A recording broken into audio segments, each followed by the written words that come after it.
നമസ്കാരം. ശത്രു രാജ്യങ്ങളുടെ ആകാശാക്രമണങ്ങളെയും കരയുദ്ധങ്ങളെയും തങ്ങൾ രാഗിമിനുക്കിയ ആയുധങ്ങൾ കൊണ്ട് ധീരമായി പ്രതിരോധിച്ചു നിന്ന ഇറാൻ ഇപ്പോൾ ലോകത്തെ അത്ഭുതപ്പെടുത്തുന്ന മറ്റൊരു തന്ത്രവുമായി പശ്ചിമേഷ്യയിൽ കരുത്തറിയിക്കുകയാണ്.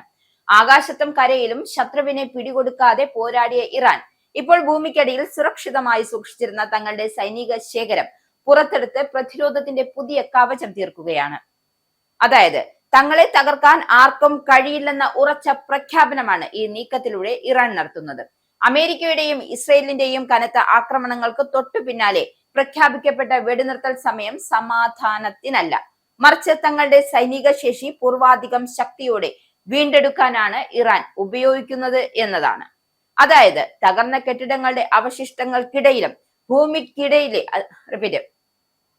അതായത് തകർന്ന കെട്ടിടങ്ങളുടെ അവശിഷ്ടങ്ങൾക്കിടയിലും ഭൂമിക്കടിയിലെ രഹസ്യ അറകളിലും സുരക്ഷിതമായി സൂക്ഷിച്ചിരുന്ന അത്യാധുനിക ആയുധങ്ങൾ ഓരോന്നോരോന്നായി പുറത്തെടുത്തു വരാനിരിക്കുന്ന വലിയൊരു പോരാട്ടത്തിനായി ഇറാൻ കോപ്പുകൂട്ടുകയാണ്.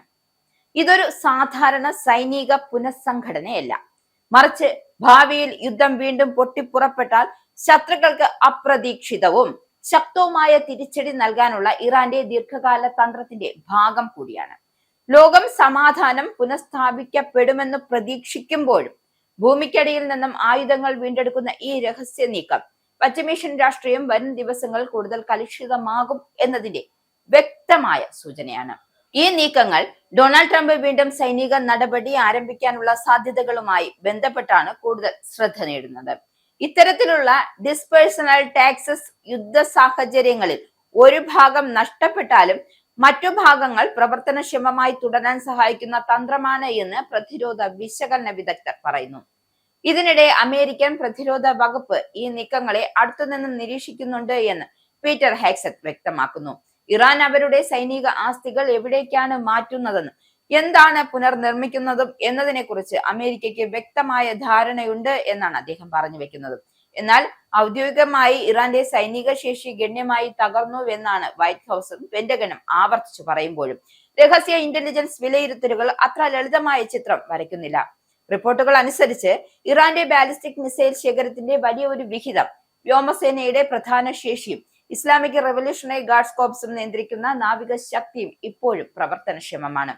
ഇറാൻ സൈനിക രംഗത്ത് മാത്രമല്ല, നയതന്ത്ര രംഗത്തും നീക്കങ്ങൾ ശക്തമാക്കിയിരിക്കുകയാണ്. പാകിസ്ഥാൻ വഴി അമേരിക്കയിലേക്ക് പുതിയ ചർച്ചാ നിർദ്ദേശം അയച്ചു എങ്കിലും അതിൽ തൃപ്തനല്ല എന്ന നിലപാടാണ് ട്രംപ് സ്വീകരിച്ചത്. ഇത് വെടിനിർത്തൽ നിലനിൽക്കുമ്പോഴും യഥാർത്ഥ സമാധാന സാധ്യതകൾ വളരെ അനിശ്ചിതത്വത്തിലാണ് എന്ന് കാണിക്കുന്നു. അതായത് ചർച്ചകൾ സ്തംഭിക്കുന്നതിനൊപ്പം സംഘർഷം വീണ്ടും രൂക്ഷമാകാനുള്ള സാധ്യതയും ഉയരുകയാണ്. ഇതോടെ ഹോർമോസ് കടലിടുക്കിൽ നിയന്ത്രണം നിലനിർത്തിക്കൊണ്ട് ഇറാൻ ആഗോള സാമ്പത്തിക സമ്മർദ്ദം സൃഷ്ടിക്കുന്നതും ശ്രദ്ധേയമാണ്. ലോകത്തെ എണ്ണ വിതരണത്തിന്റെ പ്രധാന ഭാഗം ഈ കടലിടുക്കിലൂടെ കടന്നു പോകുന്നതിനാൽ അതിന്റെ നിയന്ത്രണം ഇറാനെ ഒരു ശക്തമായ ജിയോ പൊളിറ്റിക്കൽ കളിക്കാരനാക്കി മാറ്റുകയാണ്. യുദ്ധത്തിന്റെ സാമ്പത്തിക ബാധ്യതകളെ കുറിച്ച് വിവാദങ്ങൾ ഉയരുകയുണ്ട്. എന്തായാലും ഇറാൻ വിദേശകാര്യമന്ത്രി അബ്ബാസ് അരാഗ്ചി അമേരിക്കയ്ക്ക് നേരിട്ട് $100 ബില്യൺ നഷ്ടമുണ്ടായി എന്ന് ആരോപിക്കുന്നത് ഇത് പെന്റഗന്റെ കണക്കാക്കിയതിലും പല മടങ്ങാണ്. അപ്പൊ അതായത് മറുവശത്ത് ചില അമേരിക്കൻ സ്രോതസ്സുകൾ പോലും യഥാർത്ഥ ചെലവ് ഔദ്യോഗിക കണക്കുകളേക്കാൾ വളരെ കൂടുതലാണ് എന്ന് സൂചിപ്പിക്കുകയും ചെയ്യുന്നുണ്ട്.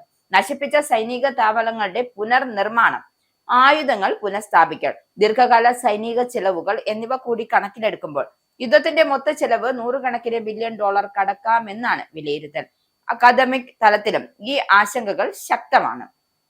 ഹാർവാർഡ് കെന്നഡി സ്കൂളുകളിലെ പ്രൊഫസർ ലിൻഡ ബിൽസ് ഈ യുദ്ധം ഒടുവിൽ $1 ട്രില്യൺ വരെ അമേരിക്കയ്ക്ക് ചെലവാകുമെന്ന് മുന്നറിയിപ്പ് നൽകുന്നുണ്ട്. ഇറാഖ്, അഫ്ഗാനിസ്ഥാൻ യുദ്ധങ്ങളുടെ അനുഭവം മുൻനിർത്തിയാണ് ഈ കണക്ക്. ദീർഘകാല പ്രത്യാഘാതങ്ങളും ഉൾപ്പെടുത്തിയിട്ടുണ്ട്. ഇതോടൊപ്പം അമേരിക്കയിലേക്കുള്ള പൊതുജന അഭിപ്രായവും ഈ യുദ്ധത്തെക്കുറിച്ച് വലിയൊരു മാറ്റമാണ് കാണിക്കുന്നത്.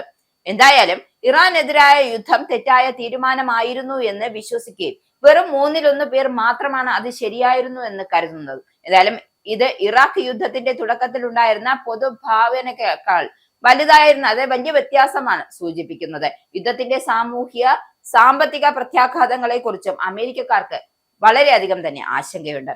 സമ്പദ് വ്യവസ്ഥ മാന്ദ്യത്തിലേക്ക് വഴുതി വീഴാനുള്ള സാധ്യത ഉയരുന്നു എന്നും സഖ്യരാജ്യങ്ങളുമായുള്ള ബന്ധം ദുർബലമാകുന്നുവെന്നും ഇന്ധനവില ഉയരുന്നതും ജനങ്ങളുമായി ബാധിക്കുന്നു എന്ന് സർവേ ചൂണ്ടിക്കാട്ടുന്നു. ട്രംപ് ഇറാനെതിരെ നടത്തിയ കർശന പ്രസ്താവനകൾക്ക് ഭൂരിഭാഗം അമേരിക്കക്കാർ പ്രതികൂലമായ പ്രതികരണമാണ് ഇവിടെ പ്രകടിപ്പിച്ചത്. കൂടാതെ അമേരിക്കയുടെ ഈ യുദ്ധ നടപടികൾ ഇസ്രായേലിന്റെ സ്വാധീനത്തിൽ നിന്നാണ് എന്ന ധാരണയും ശക്തമാകുന്നുണ്ട്. പല അമേരിക്കക്കാരും ഇസ്രായേലിന് US അമിത പിന്തുണ നൽകുന്നു എന്നത് കരുതുന്നതിനൊപ്പം ഇറാനെതിരായ യുദ്ധത്തിലേക്ക് വാഷിംഗ്ടണിനെ തള്ളിയതിൽ ഇസ്രായേലിന്റെ പങ്ക് നിർണായകമാണ് എന്ന അഭിപ്രായവും ശക്തമായി തന്നെ ഉയർന്നു വരുന്നുണ്ട്.